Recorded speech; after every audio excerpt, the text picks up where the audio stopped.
Jerusalem post ইসরায়েলের একটা news portal তারা খবর দিয়েছে যে Iranian ships leave Chinese port with suspected missile fuel. তার মানে খবর দিয়েছে যে চায়না পোর্ট ছাড়ছে একটা একটা না ইরানিয়ান শিপস, যেহেতু প্লুরাল নাম্বার মানে অনেকগুলো শিপ, এক দুইটা হয়তো ছাড়ছে। তো সন্দেহ করা হচ্ছে যে ওই জাহাজের মধ্যে মিসাইলের যে ফুয়েল লাগে না, ওই ফুয়েল নিয়ে আসছে। তো ওই ফুয়েল তো আসলে ওই যে ওই মানে কি কেরোসিন মনে হয় না, কেরোসিন বা জেট ফুয়েল এরকম। তো এগুলো চায়না থেকে আনবে কেন? এগুলো তো ইরানের তেলের ইয়ে আছে না, তো তো তারাই তো বানাইতে পারে। ও আচ্ছা, তারা তো এখন উৎপাদন করতে পারছে না। যে ইয়েগুলো ছিল, ডিপোগুলো ছিল, সেগুলো তো একেবারে মানে আগুন জ্বালিয়ে দিয়েছে ইসরায়েল গত গত একদিন আগে। তো ঠিক আছে, ভালো কথা, চায়না থেকে তারা মিসাইল ফুয়েল আনবে, ইটস ওকে। অলরেডি জাহাজ ছেড়ে দিয়েছে, কিন্তু ইন দি মিন টাইম এদের যে মিসাইল তৈরির কারখানা টারখানা সেগুলো তো বেশ কিছু ধ্বংস হয়ে গেছে। আর ওই যে পাহাড়ের নিচে যে মিসাইল সিটি তৈরি করছিল, তো সেগুলোর যে প্রবেশ পথ, এখানে তো বাংকার বাস্টার বোমা দিয়ে অলরেডি মুখ বন্ধ করে দিয়েছে। ওখান থেকে তো মিসাইল তেমন একটা বেরোনো যাচ্ছে না। যাই হোক, তারপরেও আশা আছে, যদি কোনো কায়দায় এই মিসাইল ফুয়েল ব্যবহার করে তারা মিসাইল ছুটতে পারে আর কি, ভালো কথা।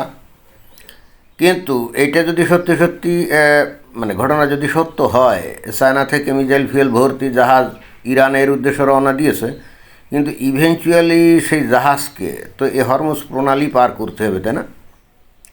এবং তার আগে ওই অ্যারাবিয়ান যে অ্যারাবিয়ান সি এইগুলাই তো ক্রস করতে হবে। এছাড়া তো ইরানের কোনো পোর্টে ওই জাহাজ যেতে পারবে বলে তো মনে হয় না।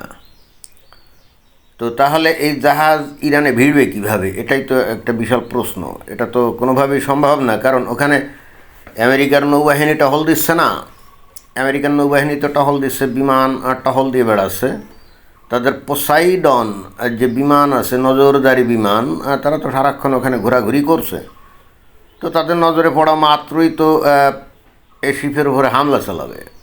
প্রথমত হয়তো চেক করবে, সোজাসুজি হামলা হয়তো নাও চালাইতে পারে। প্রথমে চেক করবে যে ওই জাহাজে কী আছে। যদি ফুয়েল থাকে, মিসাইল ফুয়েল থাকে, তাহলে তো ঠিকই ওই মিসাইল দিয়েই আবার ওটাকে উড়ায় দিবে, তাই না? অথবা বোমা মারবে। ঘটনা তো এটাই ঘটবে। তাহলে এখানে এই চাইনিজ পোর্ট যদি ত্যাগ করেও তাতে কী যায় আসে? তো ঘটনা কিন্তু এরকম।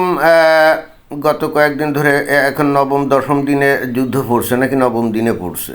যাই হোক, এখন ইরানের যে মিসাইল তৈরির মানে উৎপাদনের যে ক্যাপাসিটি, এগুলো কিন্তু বলতে গেলে এখন একেবারে নাই। আর মিসাইলগুলো তো ওই যে সমস্ত জায়গায় সাইলোতে ছিল পাহাড়ের নিচে, সেগুলো তো আটকা পড়ে গেছে।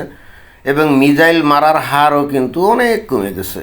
এবং একই সঙ্গে যে সমস্ত জায়গায় তারা ওই যে শাহেদ ড্রোন 136 শাহেদ ড্রোন তারা তৈরি করতো, বা যেখানে এইগুলো জমাটমা রাখছিল, সেখানেও তো বোমা টোমা মেরে ধ্বংস করে ফেলা হয়েছে।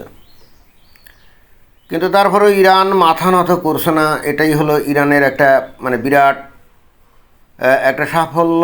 এবং তারা মনে করছে যে যুদ্ধ যত দীর্ঘায়িত করা হবে, ততই তাদের জেতার সম্ভাবনা বেড়ে যাবে। কিভাবে? কারণ যুদ্ধ যত দীর্ঘায়িত হবে, ততই কিন্তু আমেরিকা এবং ইসরায়েলের ক্ষয়ক্ষতির পরিমাণ বাড়বে, আর্থিক ক্ষতির পরিমাণ বাড়বে। এবং মাঝে মাঝে ইরান কী করবে, ওই পারস্য উপসাগরীয় দেশগুলোতে তারা ওই মিসাইল মারবে অথবা ড্রোন মেরে দিবে। এবং যদিও অবশ্য তাদের প্রধান ওই তাদের যে প্রেসিডেন্ট মাসুদ পেজেশকিয়ান বলছেন যে তারা গালফ কান্ট্রিগুলোতে আর আক্রমণ করবে না। কিন্তু এখানে কথার ফাঁক আছে। ফাঁকটা হলো এই যে যদি এই সমস্ত দেশের ভূখণ্ড আমেরিকা বা ইসরায়েল ব্যবহার করে, বিশেষ করে আমেরিকা, তাহলে কিন্তু তারা ওই আমেরিকান ঘাঁটির উপরে লক্ষ্য করেই কিন্তু তারা মিসাইল মারবে। তাহলে আলটিমেটলি কী হলো? আলটিমেটলি এই মাসুদ পেজেশকিয়ানের বক্তব্যের তো কোনো সারবত্তা থাকলো না। কারণ এর আগেও মাসুদ পেজেশকিয়ান তো কখনো বলে নাই, বা ইরান বলে নাই যে আমরা গালফ কান্ট্রিগুলোতে আক্রমণ করছি। তারা তো আগেও বলছে যে এখানে যেহেতু আমেরিকান যে ঘাঁটিমাটি আছে, আমরা সেগুলোকে লক্ষ্য করেই আক্রমণ চালাচ্ছি। তাহলে যে লাউ সেই কদু হয়ে গেল। এবং আমরা অলরেডি দেখতেও পাচ্ছি যে ওই কথা বলার পর এই ইরান থেকে কিন্তু মিসাইল এবং শায়দ ড্রোন ঠিকই এগিয়ে আঘাত হানছে। ইন্টারেস্টিং ব্যাপার হচ্ছে এই মাসুদ পেজেশকিয়ান যখন এই যে ক্ষমা চাইল গালফ কান্ট্রির কাছে যে আমরা একটা ভুল বোঝাবুঝির প্রেক্ষিতে তোমাদের দেশে কিছু মিসাইল মেরে দিয়েছি, এই জন্য আমরা দুঃখ প্রকাশ করছি, তবে এখন থেকে আর এটা করব না। কিন্তু এই কথা বলার কয়েক ঘন্টা পর এই ইরানে যে আইআরজিসি আছে, তাই না, Islamic Republican Guard Corps, Islamic Republican Guard Corps, এটা কিন্তু শিয়াদের ওই যে হামাস অথবা আইএস স্টাইলের একটা বাহিনী, যেটা নাকি সরাসরি আয়াতুল্লাহ আলী খামেনির নেতৃত্বে চলতো। তো আয়াতুল্লাহ আলী খামেনি যখন মারা যায় তখন এরা কিন্তু নেতৃত্বহীন হয়ে পড়ে, এবং তখনই কিন্তু উন্মাদের মতো এরা ওই মিসাইল এবং ড্রোন ছোড়া কিন্তু শুরু করে।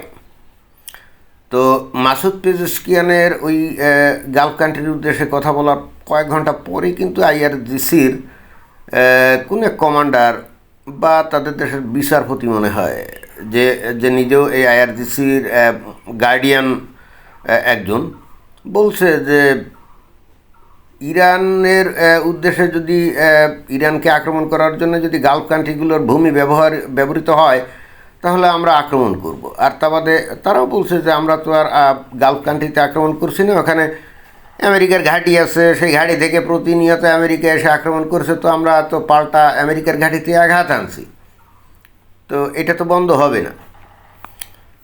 তো যাই হোক, আমেরিকা এখন একটা অদ্ভুত কৌশল নিয়েছে, সেটা হচ্ছে যে যুদ্ধটাকে দীর্ঘমেয়াদী করার জন্য। আর সেখানে দীর্ঘমেয়াদী করলে এই ইরানের ব্যবসা বাণিজ্য শেষ হলো না কি হলো, এটা নিয়ে তো তাদের মাথা ঘামানোর দরকার নাই। তারা তো বস্তুত ওই ফ্যানাটিক, তাই না, রিলিজিয়াস ফ্যানাটিক। তারা তো শুধুমাত্র আল্লাহকে খুশি করার জন্য যুদ্ধ করছে, কারণ ওই যে জনগণের কি হলো না হলো তাতে তো তাদের কিছু যায় না। এবং এটাই কিন্তু তাদের নীতি। ওই যে কিছুকাল আগে আফগানিস্তানের প্রধানমন্ত্রী মনে হয় আখুনজাদা একবার বলছিল যে যখন ওখানে ওই যে দুর্ভিক্ষের মতো পরিবেশ হয়েছিল তখন বলছিল যে আমরা ক্ষমতা নিয়েছে ঠিকই আছে, কিন্তু জনগণের মুখে খাদ্য তুলে দেওয়ার দায়িত্ব তো আমার না, এই দায়িত্ব তো হলো আল্লাহর। তো আইআরজিসির আইডিওলজিও কিন্তু তাই। এই জনগণ কীভাবে বাঁচলো, তারা খাইলো নাকি না খাইলো, এ দায়িত্ব কিন্তু আইআরজিসির না, ইরান সরকারের না, এটা হলো আল্লাহর। বর্তমানে ইরান সেই নীতি গ্রহণ করছে, কিন্তু এই নীতি গ্রহণ করে কতটা কি করতে পারবে, অলরেডি যে ক্ষয়ক্ষতি ইরানের হয়ে গেছে, এখন যদি পাত্তারি গুটিয়ে এই আমেরিকা এবং ইসরায়েল যদি চলেও যায় তাহলেও এই যে ক্ষয়ক্ষতি যেগুলো হয়েছে এগুলো পুষায় উঠতে এদের 50 বছরের বেশি সময় লাগবে। এবং তার চেয়ে বড়ো কথা হচ্ছে এখন যে বর্তমান যে পরিস্থিতি তৈরি হলো, তাতে করে ওই যখনই ইরানের মধ্যে কোনো সন্দেহজনক কর্মকাণ্ড দেখবে, আমেরিকা এসে বিমান মেরে বা ইসরায়েল এসে বোমা মেরে বা মিসাইল মেরে কিন্তু ধ্বংস করে দিবে। এখানে ইরানের কিন্তু কিছুই করার থাকবে না, এবং ইরানকে সাহায্য করার জন্য কোনো কাউকে তারা খুঁজে পাবে না। এটাই কিন্তু বাস্তবতা। সো এখন যদি আমেরিকা ইসরায়েল সরেও যায় তাহলেও কিন্তু ইরানের লাভ নাই।